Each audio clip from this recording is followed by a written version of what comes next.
Guys, it is always a pleasure to welcome back to the podcast the one and only Peter Schweizer. He is the president of the Government Accountability Institute, the website, by the way, g-a-i.org. Peter's a New York Times bestselling author. He's written a number of books that have gone to number one on the bestseller list. BloodMoney, Red-Handed, Secret Empires, Profiles in Corruption, Clinton Cash, the list goes on. Of course, the highlight of his career was appearing in one of my films. Peter's chuckling as I say that. But Peter, it's a great pleasure to welcome you. Obviously, a somber occasion with the shocking assassination yesterday of Charlie Kirk. So let's start by me asking you about that. What do you think was the importance of Charlie that made him a target for this assassin? Well, Dinesh, I'm still a little numb. I didn't know Charlie well. I'd been on his program a couple of times and certainly watched what he did from afar. I think, sadly, the reason he was a target were the many good qualities he had. It actually reminds me a lot of, your speeches on college campuses. He always talked about first principles. He didn't get into the weeds. It's about where our rights come from, the importance of God in America's history. He always wanted to debate and discuss and dialogue. And he was very effective, I think, at persuading people, particularly young people. And I think that's probably why he was targeted in this way. And as we've talked about before, as certainly you've experienced on college campuses, I mean, the left has gone from, I will die to defend the right of you to state your opinion opposite mine, to I will kill you if you have an opinion opposite of mine. And you have to wonder, where is this going to end with the left? Some people are making pro forma comments on the left, how terrible they feel. And I think we have to take them at their word. But there's a lot of horrible language out there on the left sort of cheering this on. And at some point it's got to stop. You just think it does, but we're certainly not there yet. You're certainly right, Peter, that it's a shift. It's a sea change. I was doing kind of what Charlie did a generation ago. You remember my book, Illiberal Education, 1991. Oh, yeah. I was speaking 4 times a week on the college campus, and I've probably spoken at hundreds of campuses over the years, but not once did I ever get into a physical fight with anybody. Not once did I seriously worry that someone was going to put a bullet in my neck. So I think it's a measure of the shift in the culture that we have to worry about those kinds of things now.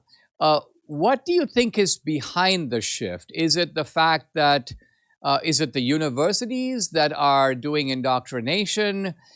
Is it the fact that in social media, both sides inhabit their own bubble and sort of are fed a certain propaganda that radicalizes them? What do you think has caused us to degenerate in this way?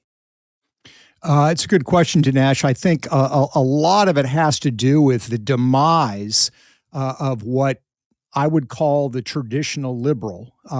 These were sort of the moderate liberals, the Walter Mondale types, to pick a politician. Or I think of, maybe I'm getting the name wrong, Nadine Strozen, who was the head of the ACLU. I think you debated with her sometimes on the same time, sometimes opposite. But these were liberals who really did preach tolerance in the real sense of that word. And they have grown silent. I don't know if it's that they're extinct. Maybe you have some theories on this. I don't know if they've grown extinct. I don't know if they've become intimidated by the harder left, by the progressives, but they are no longer there. And they were always, I think, the adults who would restrain the worst impulses of the left. Because what you have now with the left, it reminds me of 40 years ago. It's much less common today. 40 years ago, you would have stories come out about, a woman who was raped and She was drunk at a bar, wearing a low-cut dress, and the murmurs would be, well, she kind of got what she should expect. That has really become the left's view of, if you say things that we don't agree with and you get shot, you kind of got what you were asking for. And that, to me, does not reflect what quote unquote liberals were 40 years ago. So I think it's the silence of those liberals that has allowed the hard left to go unrestrained. I don't know if you share that view or have a different one.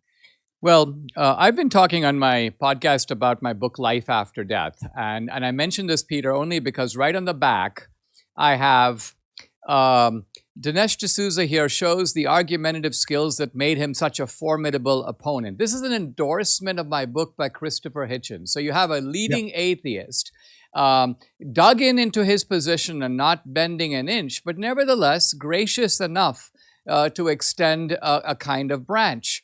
And this was, like you say, a powerful faction, a powerful presence in our culture. But there's no Christopher Hitchens on the horizon today. By contrast, a couple of years later, I debated the philosopher Daniel Dennett, and this was in Mexico. And after our debate, we were supposed to take a helicopter from Puebla, Mexico, to the Mexico City airport to fly back home.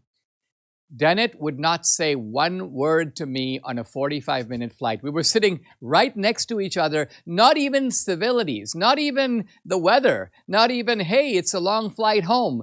So in a way, to me, those two little episodes encapsulate the way in which things have gone. Now, is there any coming back from it, do you think, Peter? And how would even one go about that?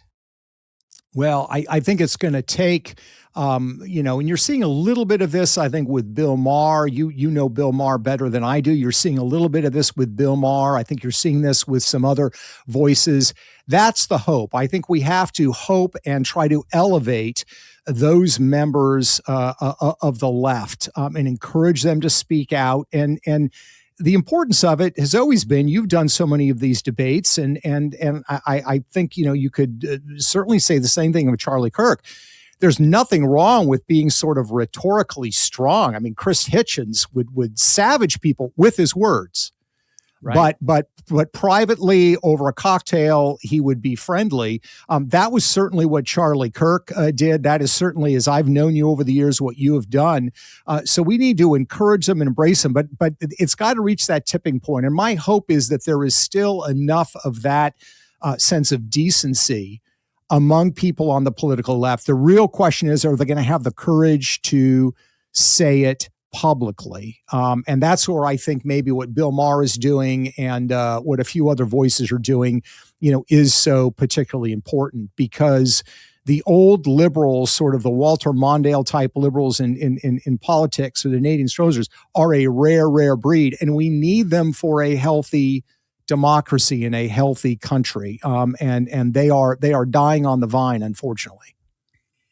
Peter, I want to go straight to the sort of elephant in the living room, or maybe the man in high heels. I don't quite know how to put it, but there is a sort of a transgender element to all this. It has now emerged. When this first happened, Debbie and I were speculating, we were thinking out loud, and we realized that people don't get shot in this country, not even today, over tariffs. They're not going to shoot Charlie Kirk because he's for lower taxes. There are certain explosive issues, probably abortion is one of them, maybe the Palestine issue is one of them, but the trans issue is maybe the top of the list. And we were ruminating that this looks to be maybe some trans guy, maybe, or trans ally, as they say these days, maybe a trans guy with a military background, given the precision of the shot. And all of this was just talk, right? I wasn't going to put it out or anything like that. We were just speculating. And then I see in the Wall Street Journal that the ATF is evidently saying that when they found this guy's gun, it had bullets in it, and written on the bullets and on the ammunition, unbelievably, were so-called trans and anti-fascist slogans or rhetoric. This is highly illuminating, I think, and gets to something that I had originally asked you to come on and talk about, which is the way in which trans propaganda is fostered in this country. I'm assuming that if, when you're dealing with the trans, you're dealing with people who are not the most stable people in America. They're obviously going through some major issues, so you can take their instability for granted. All you need to do is add the element of rage and the predisposition to violence, and it's a very toxic combination. But you have done some critically important work exposing the way in which foreign actors, a couple in particular, have played a role in all this. And this is not something I was aware of, and I don't think many people, certainly people watching or listening to me now, are aware of. Can you spell out what you have discovered with regard to foreign influence on our culture on this trans issue? Yeah, I mean, it is certainly perhaps the most divisive issue in America today in terms of the heat that it is generating. And I think part of that is because they use this term identity. I identify as this, identify as that. It takes on a deeply religious component. And if you don't have the constraint of the Judeo-Christian tradition, for example, the notion that you can just lash out to protect your belief is one of the things that seems to be at work here. The foreign component is very interesting. I bumped into this as I was researching my book, BloodMoney, which we talked about on your podcast last year. And what I found was two of the largest funders of the trans movement in the United States are actually billionaires who live in China. One of them is a guy named Roy Singham. He's an American. He owned a tech company called ThoughtWorks. He sold it for about $1 billion. He's a self-described Maoist, and he moved to Beijing, which is where he lives today. He is married to a woman who's the head of Code Pink, which is an activist group that I'm sure you are familiar with. They're very radical in a lot of respects, but they have really gone in heavy on the transgender movement. So that's the number one source of support. And what should be said about Singham is he is an American, but he is closely tied to the CCP. He goes to Chinese Communist Party events. It has been reported in the Chinese press that he's good friends with one of the chief propagandists for the CCP. So this is a guy that is wedded to the Chinese political power structure. The second big funder of the trans movement in the United States is also a Chinese billionaire. His name is Joe Tsai, and Joe Tsai is the executive chairman and one of the co-founders of Alibaba, which is China's Amazon, essentially. He has poured hundreds of millions of dollars into the trans movement in the United States. And what's interesting about both Tsai and Singham, I have found no evidence that they have a personal tie to the trans movement. They certainly don't seem to be trans themselves. There's no indications that they have a family member who is. But I think even more stunning, Dinesh, is that neither one of these gentlemen is pushing for trans rights in China. They're only funding the trans rights movement in the United States. And the situation in China, as you can imagine, when it comes to these matters, is much more restrictive. It's very severe compared to, what the claims are here of, quote unquote, oppression and discrimination and all of that. So this is a mystery. Do I know what their motivation is? I would speculate that they know that this is a divisive issue. It is a revolutionary issue. That's something that some of Singham's groups that he funds have talked about, the revolutionary potential of the trans movement. So I think it is a divisive wedge that they are trying to fund to divide America, and I think it's working. This is not to suggest, obviously, there's any ties to any of these shootings or anything else, but this core movement, the radical trans movement, there is no question that these two Chinese billionaires, one who's an American living in China, the other one who is actually Chinese, are absolutely key funders behind. Peter, what you said to me is so important that I want to recapitulate it in my own words and have you react to it.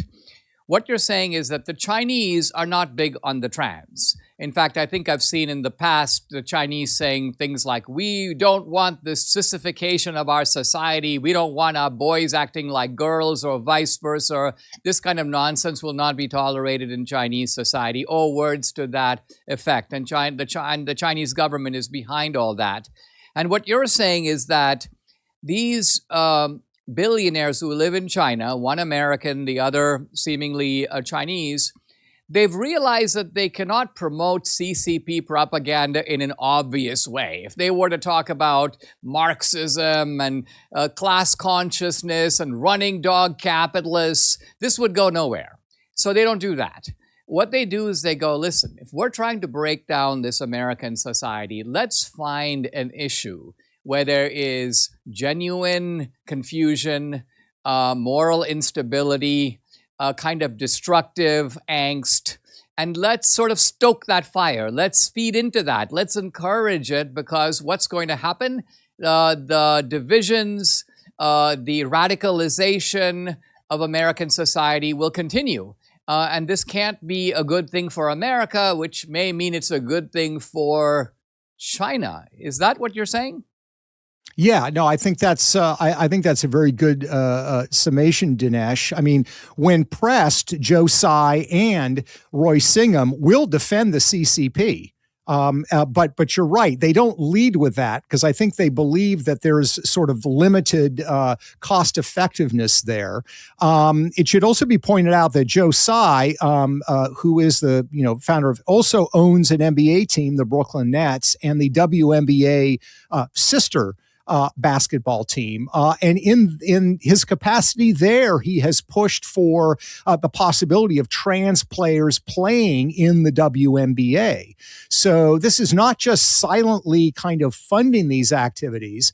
At the same time, China has had a push in recent years. You talked about not wanting the wussification of young men in China. The Chinese media has really gone on a witch hunt against actors or even news broadcasters in China if the CCP deems them to be too effeminate or not masculine enough. That is grounds alone for being blackballed by the CCP. Neither one of these gentlemen have said a peep that I've been able to find about any source of criticism as it revolves. So yes, I think you're right. The question becomes, why is there this radical inconsistency? If they are trans true believers, you would think they would go to the place where the situation is one of the worst, which would be China. They have nothing but praise for that government. In the United States, they see it as a wedge issue. They see it as a decisive tool. And I think as far as stirring division in the United States,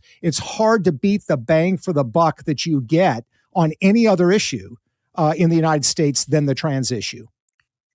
Coming back and closing out, Peter, on the Kirk assassination, one of the things the Biden administration did after January 6th is they quite clearly identified, and actually a lot of this was going on before January 6th. They infiltrated the Oath Keepers, they infiltrated the Proud Boys, they created a kind of intelligence penetration of what they saw as the MAGA right. And the premise was that they said, these are the most violent people in our society.